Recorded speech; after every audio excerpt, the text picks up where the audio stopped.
मोदी के धुर विरोधी हैं यशवंत सिन्हा। विपक्ष ने आखिरकार यशवंत सिन्हा को अगले राष्ट्रपति के रूप में अपना संयुक्त उम्मीदवार घोषित कर दिया है। यशवंत सिन्हा की राजनीति भले ही भाजपा से शुरू हुई हो, पर उनकी पहचान पीएम नरेंद्र मोदी के धुर विरोधी के रूप में होती है।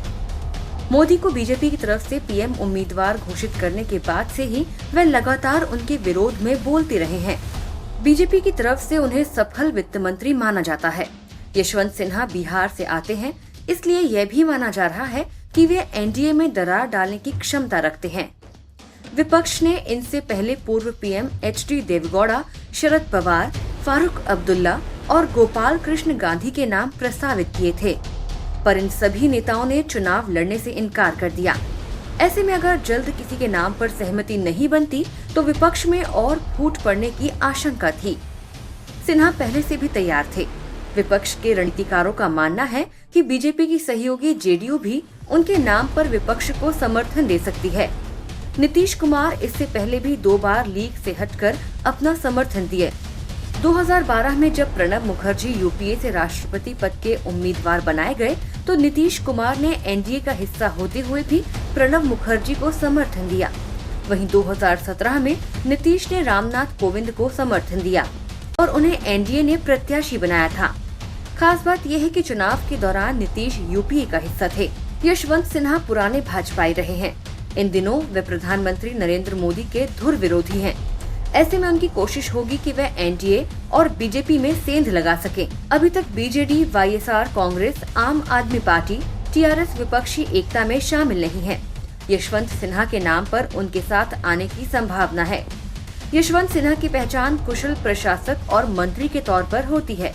उनका जन्म 6 नवंबर 1937 को बिहार की राजधानी पटना में हुआ था। उनकी स्कूल और विश्वविद्यालय की शिक्षा पटना में हुई। उन्होंने 1958 में राजनीति विज्ञान में पोस्ट ग्रेजुएशन किया। इसके बाद वे 1958 से 1960 तक पटना विश्वविद्यालय में राजनीति विज्ञान के टीचर रहे। सिन्हा 1960 में एक कठिन प्रतियोगी परीक्षा के माध्यम से भारतीय प्रशासनिक सेवा यानी आईएएस में शामिल हुए और अपने सेवा कार्यकाल के दौरान महत्वपूर्ण पदों पर 24 वर्षों से अधिक समय बिताया। उन्होंने वाणिज्य मंत्रालय में भारत सरकार के उप सचिव के रूप में काम किया। 1973 तक वे भारतीय दूतावास बॉन, जर्मनी में प्रथम सचिव वाणिज्यिक थे।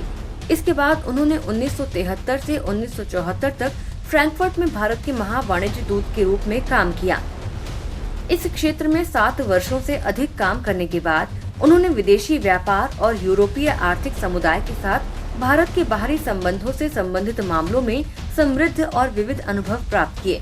यशवंत सिन्हा ने औद्योगिक अवसंरचना विभाग, बिहार सरकार और उद्योग मंत्रालय, भारत सरकार में विदेशी औद्योगिक आयात, बौद्धिक संपदा अधिकार और औद्योगिक अनुमोदन से संबंधित काम किया।